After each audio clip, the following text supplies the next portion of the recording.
With RWBY Volume 3 came many revelations of the world of Remnant. The biggest one, in my mind, is magic.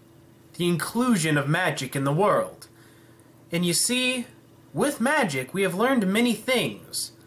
That some things may turn into other things. And it may bring life, where death was supposed to take its place. Come with me as I tell you my crackpot theory.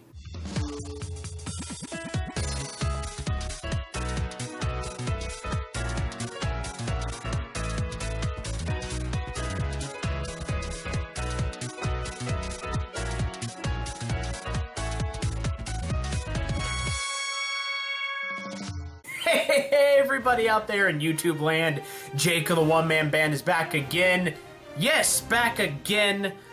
It's been a while. It's been a long time since I made a RWBY anything involving me just sitting in front of a camera talking to you guys. I apologize. Life, real, just so much going on right now. But I'm making up for it. I'm bringing you this crackpot theory of mine. Now, this is obviously a follow-up to how I ended my last video. How I believe that Salem, our new villain that was shown at the end of Volume 3, is somehow related to Summer Rose, Ruby Rose's mother. So, to start off this theory, we have to go back. Back to, well, maybe the beginning. Now, as we know, man was born from dust on the world of Remnant, and then the creatures of Grimm were born. We're not exactly sure from where or by whom, but they came into existence to thrust man's existence back to the void. And it was only through man's ability to control and use dust that they were able to stave off this infestation.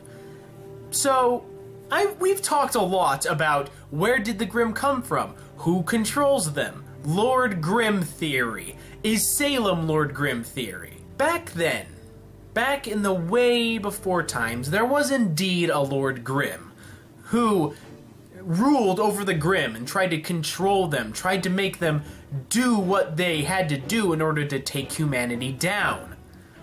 But once humanity started to get smart, started to harness dust, started to work together, they became stronger. And the first Lord Grimm, since he was such a primordial being, if you will, he couldn't really evolve with the times, if you will. He was pretty much stuck in his old ways and couldn't change his tactics well enough. He did not understand humanity well enough in order to destroy them with his Grimm. All he could do was attack humans that were weak or outside of the protection of city walls. Now, this may have gone on for millennia, with Lord Grimm just lamenting and trying to think of a way how to destroy humanity, or at least humbleize humanity, because even though a Grimm's desire is to destroy humanity and their works, we don't know if that's the true intent of Lord Grimm, but we can only assume that it is. Now, due to the evidence of the 4 seasonal maidens, we know that magic exists in the world. And that is why I believe that not only is there good magic, like the maidens, and there's also some form of magic in the Silver-Eyed Warriors, who were pretty much born to combat the creatures of Grimm, but there's also a form of dark magic. That form of magic that is meant to control, harvest, and create the creatures of Grimm. And all of this evil magic, if you will, I'm putting that in quotation marks right there, is all housed in Lord Grimm.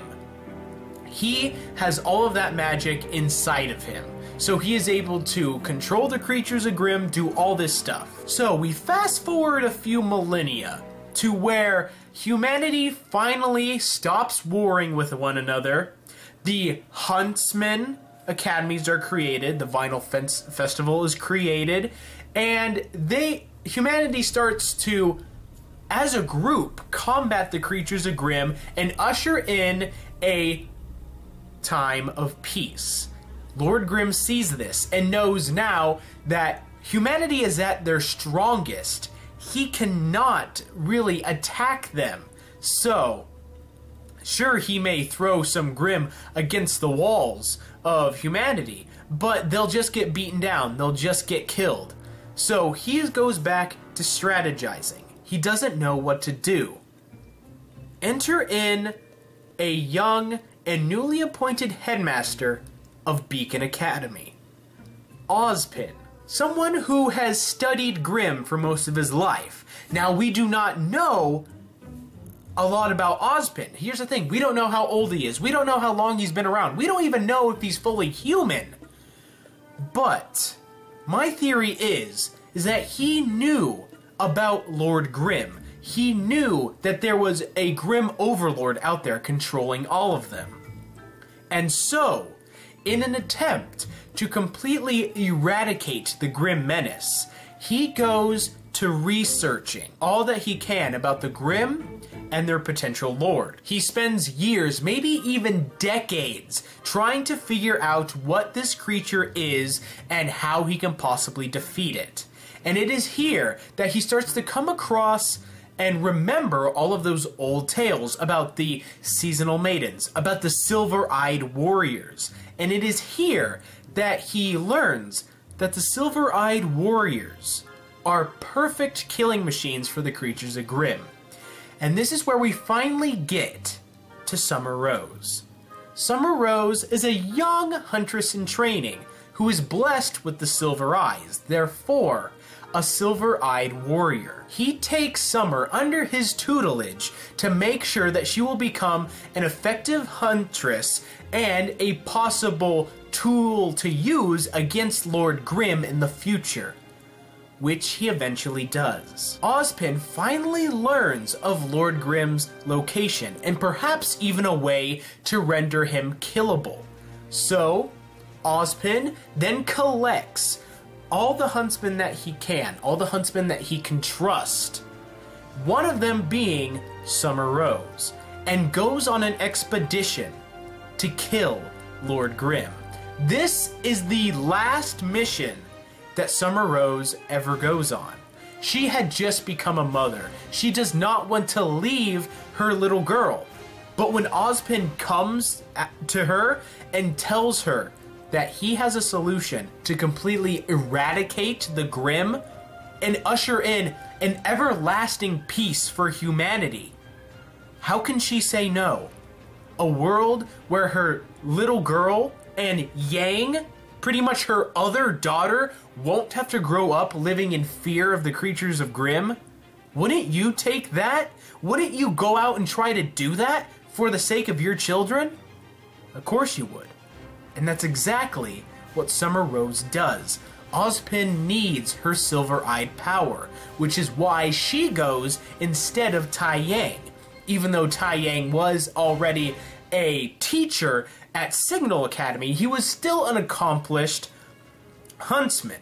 But Summer Rose was the one who was truly meant to do this. So upon arrival to Lord Grimm's hideout or fortress or what have you, Ozpin and Summer Rose, and there may have been other huntsmen along the way, but in the end, the only ones that make it to Lord Grimm are Ozpin and Summer Rose. And thus a great battle commences between the three. Ozpin and Summer try to destroy Lord Grimm, but Summer Rose is truly the only one who can destroy him due to her silver-eyed power. And they succeed. They slay Lord Grimm. But the Grimm do not die. They do not go away. Here's the thing that we have to remember about magic in Remnant. The only other magic that we have seen is pretty much the magic of the seasonal maidens.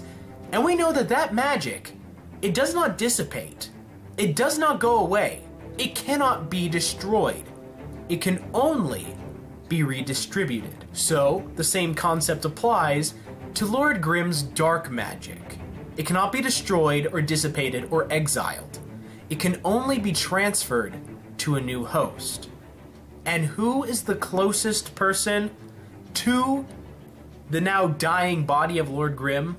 Probably Summer Rose. Now, I know that there are special circumstances for the Seasonal Maiden's powers, how they're transferred to a new person, but we don't know if those same ideas apply to Lord Grimm's dark magic. And even if it does, wouldn't you think that the last person to be in his mind would be his attacker, his killer, therefore Summer Rose? Lord Grimm's dark magic then enters Summer Rose's body, corrupting her. She is slowly eaten away by the evil that now inhabits her body. But Ozpin, he cannot bring himself to kill her.